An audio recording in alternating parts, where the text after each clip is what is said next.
નમસ્કાર યુથ એજ્યુકેશનમાં તમામ વિદ્યાર્થી મિત્રોનું હાર્દિક સ્વાગત છે। આજે આપણે ધોરણ 11 સાયન્સ મેથ્સ ન્યૂ સિલેબસમાં ચેપ્ટર નંબર 1 ગણ શીખીએ। તો સૌપ્રથમ આપણે શરૂઆત કરીએ તો શબ્દ વ્યાખ્યા ચેપ્ટરનું નામ છે ગણ। ગણ એટલે શું? તો ગણનો અર્થ થાય છે સમૂહ, જૂથ। કોઈ પણ વસ્તુ જ્યારે એક કરતા વધારે જથ્થામાં આપણી પાસે હોય છે ત્યારે આપણે એને દર્શાવવા માટે ગણ શબ્દનો ઉપયોગ કરીએ છીએ। તો સૌપ્રથમ આપણે ગણની વ્યાખ્યા જોઈએ। વસ્તુ, વ્યક્તિ કે સંખ્યાના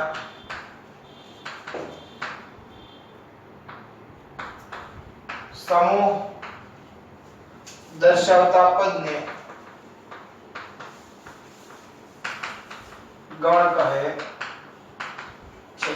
પછી કોઈ પણ વસ્તુ હોય, વસ્તુ ધારો કે પેન, પેન્સિલ, ફૂટપટ્ટી, રબર, વસ્તુઓનો સમૂહ હોય, વ્યક્તિઓનો સમૂહ, ધારો કે ક્રિકેટના ખેલાડીઓ, ધોરણ 10 ના વિદ્યાર્થીઓ, ધોરણ 11 ના વિદ્યાર્થીઓ, વ્યક્તિનો સમૂહ હોય કે સંખ્યાઓનો સમૂહ હોય, પ્રાકૃતિક સંખ્યા, પૂર્ણાંક સંખ્યા, વાસ્તવિક સંખ્યા, આમાંથી કોઈ પણ વસ્તુ, વ્યક્તિ કે સંખ્યા એનો સમૂહ દર્શાવવાની જ્યારે વાત આવે છે ત્યારે આપણે ગણ શબ્દનો ઉપયોગ કરીએ છીએ।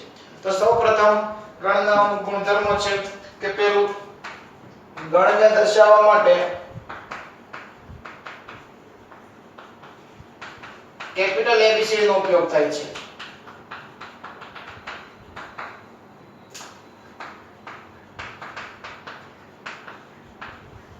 કેપિટલ એ, કેપિટલ બી, એક ગણ હોય તો તેને એ વડે દર્શાવીએ, બે ગણ હોય તો પહેલા ગણને એ વડે અને બીજા ગણને બી વડે, ત્રણ ગણ હોય તો પહેલા ગણને એ વડે, બીજા ગણને બી વડે, ત્રીજા ગણને સી વડે, એ રીતના જેટલા પણ ગણ હોય એટલી અલગ અલગ સંજ્ઞા આપણે લઈ શકીએ છીએ।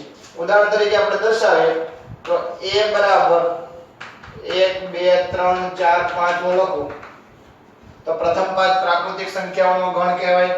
જ્યાં ઘટક a છે એને ગણની સંજ્ઞા કહેવાય છે।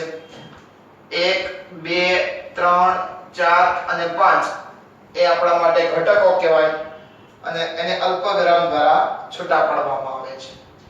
તથા ઘટકોને a b c d વડે દર્શાવવામાં આવે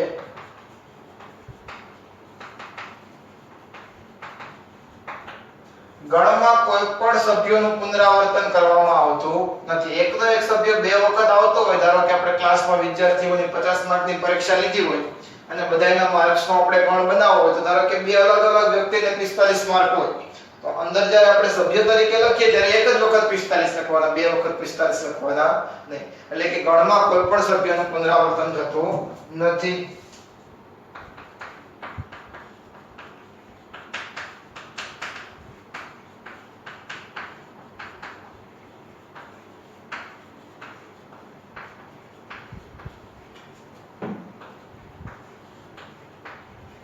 આગળ વધીએ તો ગણમાં કોઈ પણ સભ્યનું પુનરાવર્તન નથી થતું, સાથે સાથે ગણમાં ક્રમનું મહત્વ પણ નથી। ધારો કે ત્રણ સંખ્યા આપણે લખવી તો 1 2 3 લખીએ, 3 2 1 લખીએ, 1 3 2 લખીએ, કોઈ પણ ક્રમમાં આપણે લખીએ, અંદરના જે સભ્ય છે એ બદલાય નહીં તો આપણા ગણમાં કોઈ ફેરફાર થાય નહીં। એટલે કે ગણમાં રહેલા ઘટકોમાં ક્રમના નિયમનું કોઈ મહત્વ નથી।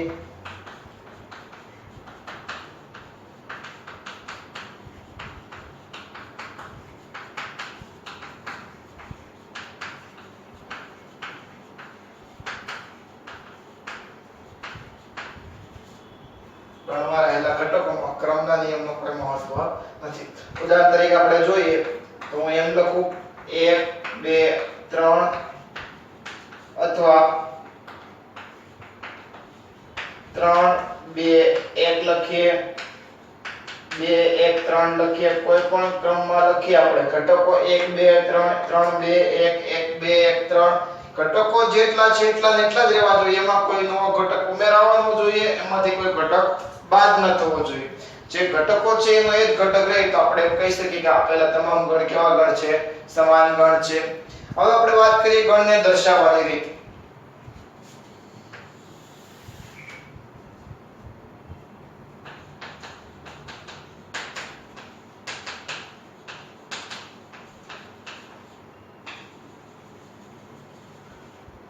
આમ તો ગણને દર્શાવવાની મુખ્ય 3 રીતો છે. પ્રથમ રીત છે યાદીની રીત, બીજી રીત છે ગુણધર્મની રીત અને ત્રીજી રીત છે વેલ આકૃતિની રીત. પરંતુ આપણે ફક્ત બે રીતનો જ ઉપયોગ કરવાનો છે, યાદીની રીત અને ગુણધર્મની રીત. રીત નંબર 1 યાદીની રીત. યાદીની રીત એટલે શું? આપણે ધારો કે કોઈ પણ વસ્તુની યાદી બનાવીએ એટલે શું કે જેટલી પણ વસ્તુ એની અંદર આવતી હોય એનું આપણે એક આખું લિસ્ટ બનાવીએ. તો યાદીની રીતમાં પણ આવું જ છે કે જેટલા પણ ઘટકો ગણની અંદર આવતા છે તમામ ઘટકોને યાદી સ્વરૂપે એટલે કે તમામ ઘટકોને દર્શાવીને બધા જ ઘટકોને અલ્પવિરામ દ્વારા છૂટા પાડવાના. કોના વડે છૂટા પાડવાના? અલ્પવિરામ દ્વારા. અને છગડીયા કૌંસમાં આપણે દર્શાવીએ તો એ રીતને કઈ રીત કહેવાય? યાદીની રીત. આપણે જોઈ શકીએ છીએ કે 1 2 3 4 અને 5 આ પાંચે પાંચ ઘટકો છે જેને આપણે અલ્પવિરામ દ્વારા છૂટા પાડેલા છે અને છગડીયા કૌંસમાં દર્શાવેલા છે. એટલે આ બધા રીતના જે ઉદાહરણ છે એ કઈ રીતના ઉદાહરણ છે? યાદીની રીતના. તો આપણે લખીએ કે આ રીતમાં ગણમાં રહેલા તમામ ઘટકોને અલ્પવિરામ દ્વારા છૂટા પાડી છગડીયા કૌંસમાં લખવામાં આવે.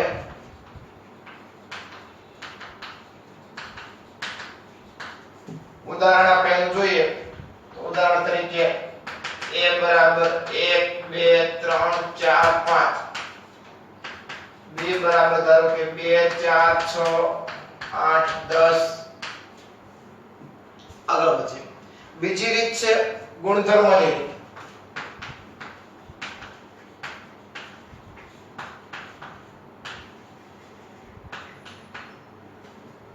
ગુણધર્મની રીત એટલે શું કે તમામ સભ્યોનો કોઈ એક ચોક્કસ ગુણધર્મ હોય છે અને આપણે ઘટકોને એ ગુણધર્મના આધારે દર્શાવવામાં આવે છે.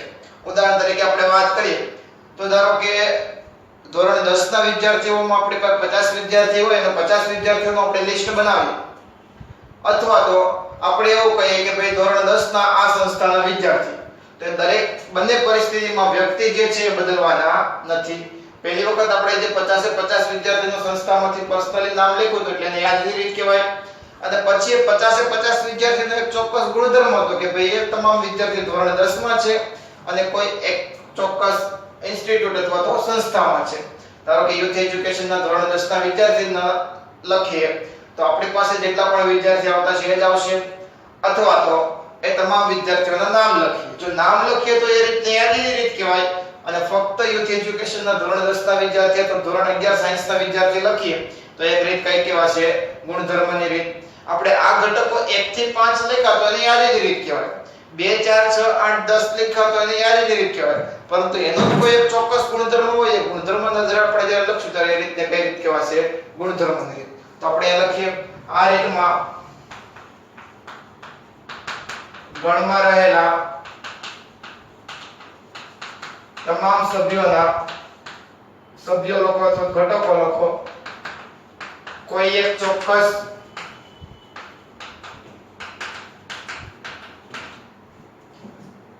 ગુણધર્મને આધારે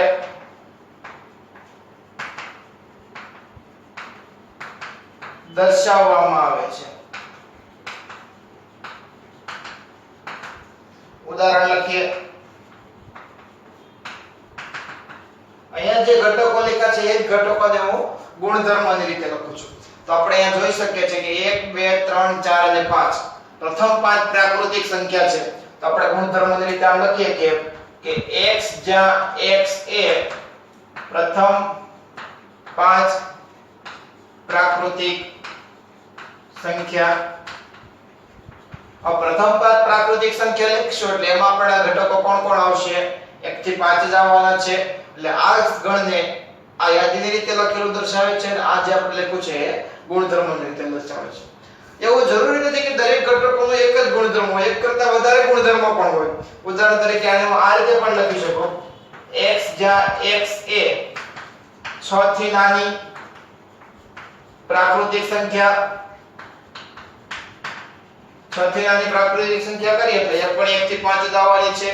કોઈ વ્યક્તિ આમ લખે x જ્યાં x 1 less than equal to x less than equal to 5 x belongs to n 1 અથવા 1 થી મોટી 5 અથવા 5 થી નાની એટલે 1 થી 5 પ્રાકૃતિક સંખ્યા લેવાની કોઈ વ્યક્તિ આમ લખે x જા x 1 less than equal to x less than 6 x belongs to n એનો મતલબ કે ઘણા બધા ગુણધર્મ હોઈ શકે છે આપણે ધારો કે ધોરણ 10 ના વિદ્યાર્થી કહીએ એ રીતે આપણે દર્શાવી શકીએ છીએ હવે આપણે આગળ વધીએ તો રીત નંબર આ બીજું ઉદાહરણ લઈએ કે જેમાં 2 4 6 8 અને 10 એટલે કે બેકી સંખ્યા છે તો અહીં આપણે આ પણ ઉદાહરણ લખી શકીએ એમાં કે b બરાબર x જ્યાં x એ પ્રથમ 5 બેકી સંખ્યા બેકી પ્રાકૃતિક સંખ્યા પ્રથમ 5 બેકી પ્રાકૃતિક સંખ્યા લખીએ તો એ કોણ આવશે 2 4 6 8 અને 10 અને કોઈ પણ ગણ હોય એની યાદીની રીતે દર્શાવીએ કે ગુણધર્મની રીતે દર્શાવીએ એનો જે કન્ટેન્ટ એટલે કે એના જે સભ્યો છે એમાં કોઈ ફેરફાર થવાનો નથી રીત નંબર 3 વેન આકૃતિ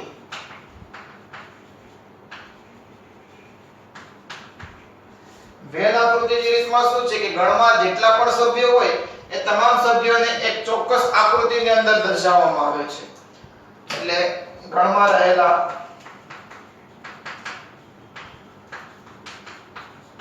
તમામ સભ્યોને એક બંધ આકૃતિમાં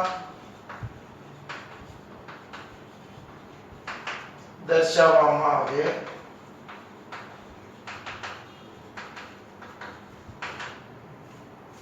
ઉદાહરણની વાત કરીએ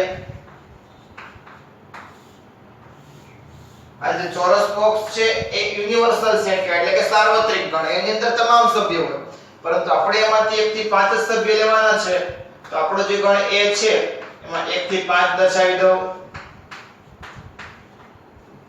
આ જ રીતે બીજી વાત કરીએ b ઉદાહરણની